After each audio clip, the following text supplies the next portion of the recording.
17 বছর আমরা স্বপ্ন দেখেছি না, মানে ধরেন ওই স্বপ্নের কন্টিনিউশনই মাসুদ ভাইয়ের মধ্যে আছে, তাই না? আমরা ওই স্বপ্নই দেখি যে এরকম হবে না। আমি আসলে এই স্বপ্নটা দেখতে চাই কামাল ভাইয়ের সাথে, দেখতে চাই যে নির্বাচন এরকম কিছু হবে না।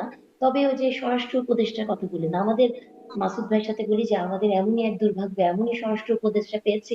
মাঝে মাঝে আমি জানি না এটা পাবলিকলি বলা উচিত কিনা, আমার মনে হয় যে আমিও যদি একটা জোরে ধমক দিই উনি কেঁপে উঠবেন। মানে এইরকম একটা স্বরাষ্ট্র উপদেষ্টা আমরা পেয়েছি। তো এই যে এই কথাটাও আমি বলতে চাচ্ছিলাম যে উনি কি আসলে, ওনাকে কি কেউ কানে কানে এসে বলে গেছে যে এই অস্ত্র আমি ব্যবহার করবো এটা করার জন্য, ওইটা করবো ওইটা করার জন্য? এটা তো না। এই ধরনের বালুখিল্য কথা বলাটা একটা মানে উচিত না এই জায়গা থেকে। আর যেটা যে গানম্যানকে, এবং আপনি চিন্তা করেন একটা আর্মস আপনি প্রার্থীকে দিলেন, বাংলাদেশের কয়জন প্রার্থী জানে কি করে একটা আর্মস ব্যবহার করতে হয়, আর্মসটা কিভাবে রাখতে হয়? এগুলোও কিন্তু একটা ট্রেনিং এর বিষয়, তাই না? তো কোথায় রাখতে হবে? আমরা তো জানতাম যে যারা প্রাইভেটলি গান ওন করে ইলেকশনের আগে সেগুলো জমা দিতে হয়। আজকে আমি শুনলাম যে 38% যে গানগুলো মানে অস্ত্রগুলো চুরি হয়ে গিয়েছিল, লুট হয়ে গেছিল, 38% ফেরত আসেনি। তারা এখন বলে এটা পানিতে ফেলে দিয়েছে কেউ, কি হয়েছে না হয়েছে। তার মানে একটা শঙ্কা তো আছে যে এই ধরনের অস্ত্র মানে সাধারণ মানুষের হাতে আছে। এটা একটা শঙ্কা। আর তার সাথে সাথে আরেকটা শঙ্কা কি জানেন? প্রতিদিন ঘুম থেকে উঠে শুনি কি পুলিশের মনোবল ভেঙে গেছে। আপা হুম। বলেন তো, বা আপনি যখন পুলিশে জয়েন করবেন, আর্মিতে জয়েন করবেন, আপনার তো অনেক সাইকোলজিক্যাল টেস্ট দিয়ে সেখানে আসতে হয়।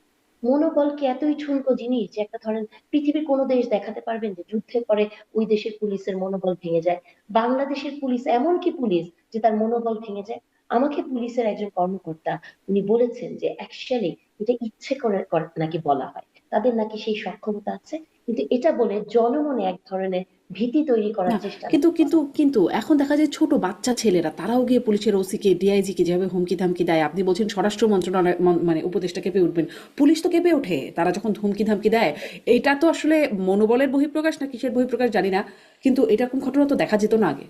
শুনেন, ক্ষেপে তো উঠবে। আপনি দেখেছেন সিলেট না কোথায় এক ছেলে এসে মানে খুব জোরালো ভাষায় বলছে পুলিশকে মেরেছি, এইটা করেছি ওইটা করেছি, তাকে আবার সন্ধ্যাবেলা জামিন দেওয়া হচ্ছে। এখন এইটা তো শুধু খালি পুলিশ কেঁপে ওঠে কি কারণে? কারণ সে জানে যে এখানে কোনো একটা রিয়াকশন দেখালে মব যেভাবে করে তাকে অ্যাটাক করবে, তাই না? এটা কিন্তু অ্যাকচুয়ালি মব কালচার।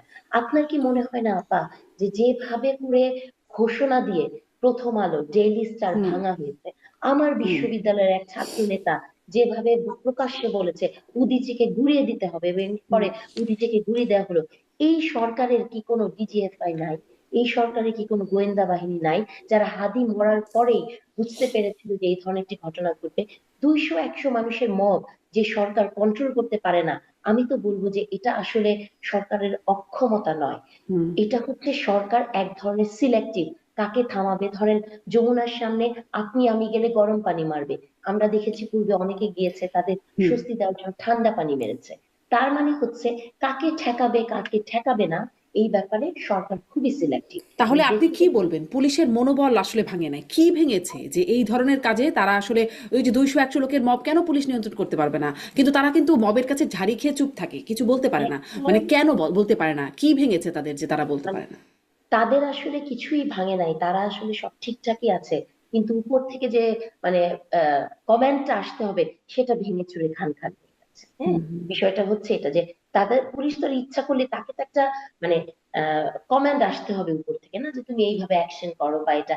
তো তাকে তাকে যখন ওইভাবে করে বলা হয় না, আমার পুরা হুম। মানে আমি তখন বাইরে ছিলাম, আমি দেখছিলাম ভিডিওতে প্রথম আলো যেভাবে ভাঙা হয়েছে বা ডেইলি স্টার যেভাবে ভাঙা হয়েছে, আমার কাছে মনে হচ্ছে যে সরকার এটা সদিচ্ছার অভাব, এটা পুলিশ বা আপনি আপনি খালি একটা জিনিস চিন্তা করেন, আচ্ছা, আমরা আমার একটা ছোটবেলায় ছোট্ট প্রশ্ন, একটা ছোট্ট প্রশ্ন, কমান্ড কি আসতে হবে যে ব্যবস্থা নাও, নাকি এটা তো একটা স্বাভাবিক ব্যাপার যে এরকম ঘটনা ঘটলে ব্যবস্থা নিতে হবে, নাকি আসতে হবে যে ব্যবস্থা নিও না, মানে কেন তারা ব্যবস্থা নেবে না, এটা আমার আসলে প্রশ্ন। আমার কেন জানি মনে হয় আপা যে এইরকম কি কিছু আছে কিনা, যে তাদেরকে ওইরকম করে বলা হয় যে এতটুকু পর্যন্ত যাবে, এর বেশি আর তাকানোর দরকার নেই। হুম। আপনি বলেন তো আপনার শৈশবে মনে পড়ে একটা আর্মির গাড়ি আসলে মানুষ দৌড়ে পালাতো, তাই না? হুম। হুম। সেনাবাহিনী দেখলে কিন্তু বাংলাদেশের সব মানুষ সোজা হয়ে একদম। যেত।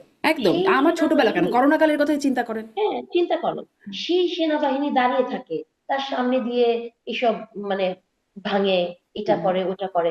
তাহলে মানে সেই সেনাবাহিনী তো, তাই না? মানে এমন তো কিছু হয় না যে সেনাবাহিনীতে আমূল পরিবর্তন হয়েছে, সেনাবাহিনীতে সব হুম। মানে ডক্টর ইঞ্জিনিয়াররা সেনাবাহিনীর সদস্য হয়েছে, হুম। হুম। কোনো মানে সেনা সদস্য জি আর ওইখানে নাই, তারা কেউ আর্মস চালাতে পারে না। তার মানে এখানে কিছু একটা আছে আমার কাছে। জি একদম শেষ বাক্যে কিছু একটা সম্পর্কে কিছু বলবেন, কিছু একটা আছে।